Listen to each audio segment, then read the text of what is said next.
Good afternoon, my name is Oleksandr and it's my pleasure to see everybody joining us at Ukraine Media Center Ukrinform.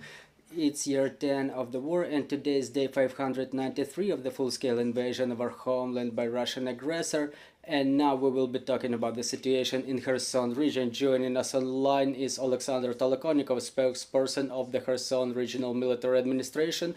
Mr. Oleksandr, good afternoon. Good afternoon, glory to Ukraine, glory to the heroes. Mr. Oleksandr, recently we found out about the shelling of Kherson.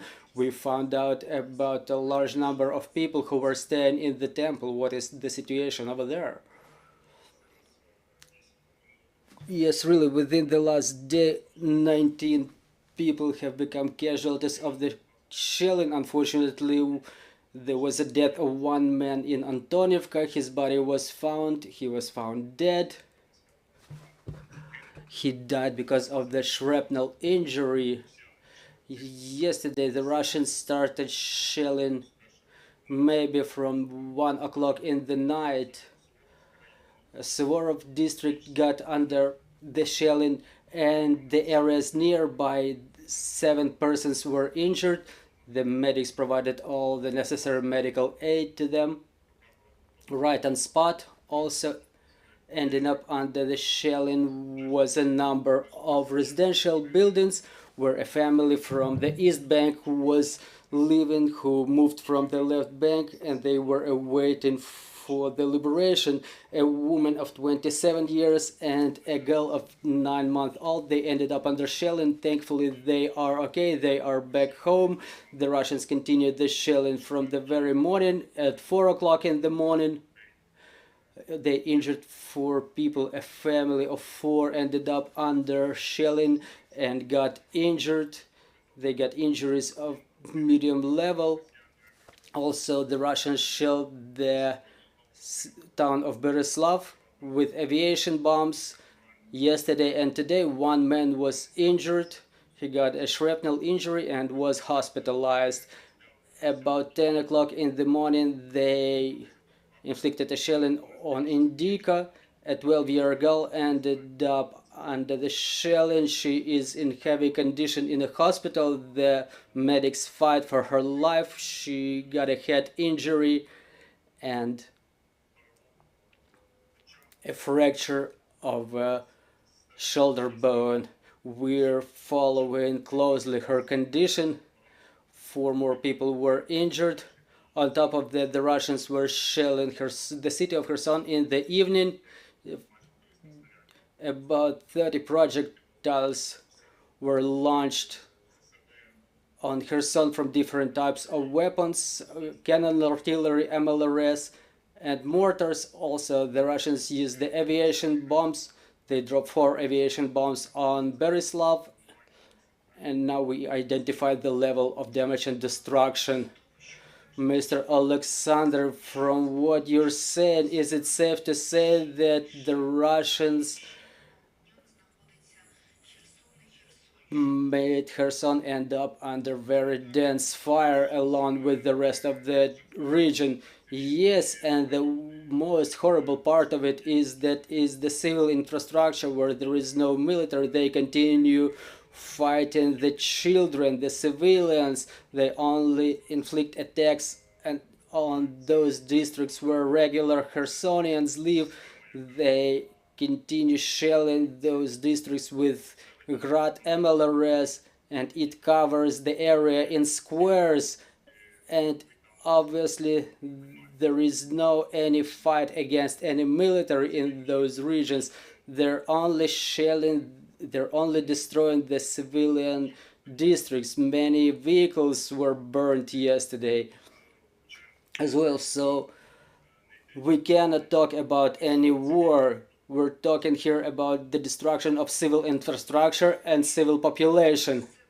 Mr. Oleksandr, given the terror of the civil population, don't you start discussing any solutions such as evacuation of people?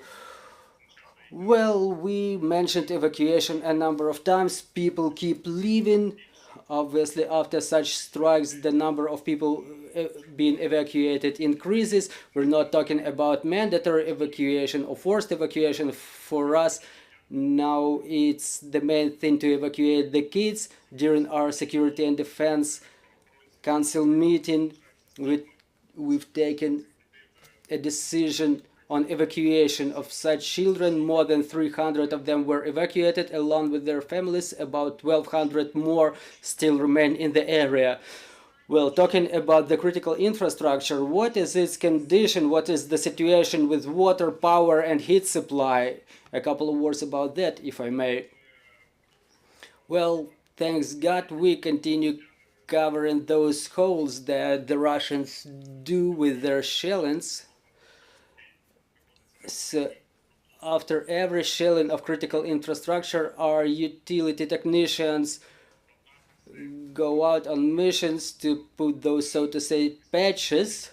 About 70% of the critical infrastructure is ready for the heating season. We have about 1 month more to prepare it up to 100%. Also, there is a civil defense. They continue working on protection of civil infrastructure, working very actively to make sure that the damage is minimized in case of a strike. But we understand that if the shelling is intense and it's aimed at the civil infrastructure, so it's a whole different thing, because obviously if we have water, gas and light, water supply and heating, well, you can live here more or less. But again, given the strikes, if the one of the utility services is absent, then it's a big question whether it's still comfortable to remain here. According to your estimate, what is the number of people remaining in the city of Kherson and the region? It's about 72,000 in the city of Kherson and about 173,000 more in the region. Thank you, Mr. Oleksandr. Dear colleagues, if we have questions on the floor, please introduce yourself. Good afternoon, Olga Panasenko, Ukrinform. Mr. Oleksandr, do you have any figures? How many street shelters are installed in the West Bank, and how much of them are fit for taking cover? So talking about the shelters, about 150 mobile shelters are installed in the West Bank, which protect the civil population from such an instant strike from the East Bank. When people have 5 to 7 seconds to take shelter, they are installed in the bus stops, public transport stops, and for what I remember, 120 of them are located in the city of Kherson.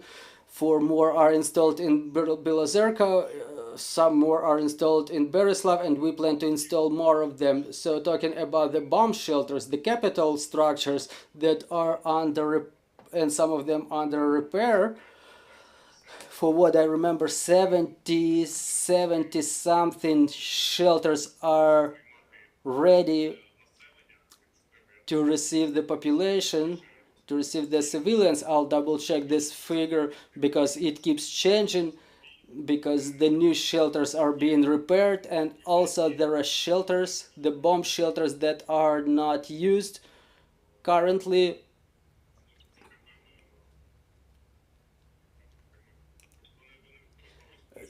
Not used as they're supposed to be, because there are no people living nearby.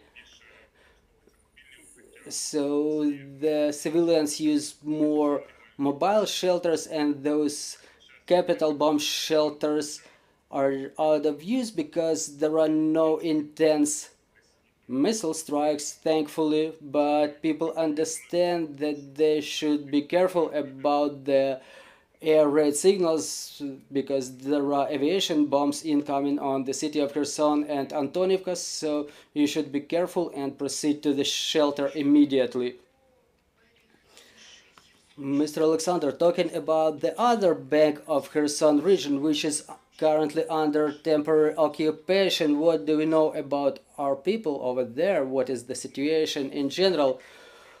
Well, in general, the situation is such that I've heard the information recently that the prosecutor's office and the courts started operating. They brought Russian judges and prosecutors, and the first words that they come up with is to deprive people of their agricultural businesses and lands from those businessmen who got not registered according to the Russian legislation, so it's the most necessary thing for them.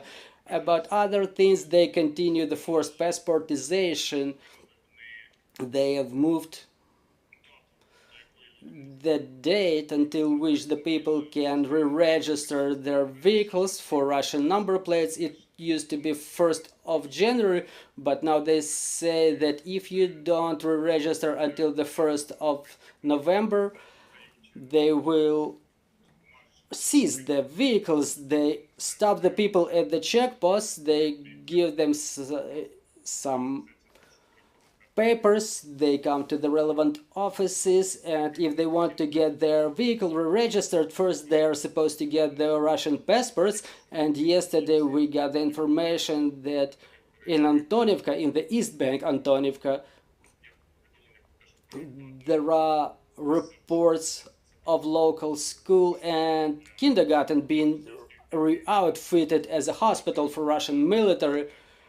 No matter what they say that they will start teaching the children, there are still very little teachers who are ready to work there. They were trying to bring the Russian teachers, but they were coming, looking around, and they were leaving after a month. Nobody wants to work in conditions like that.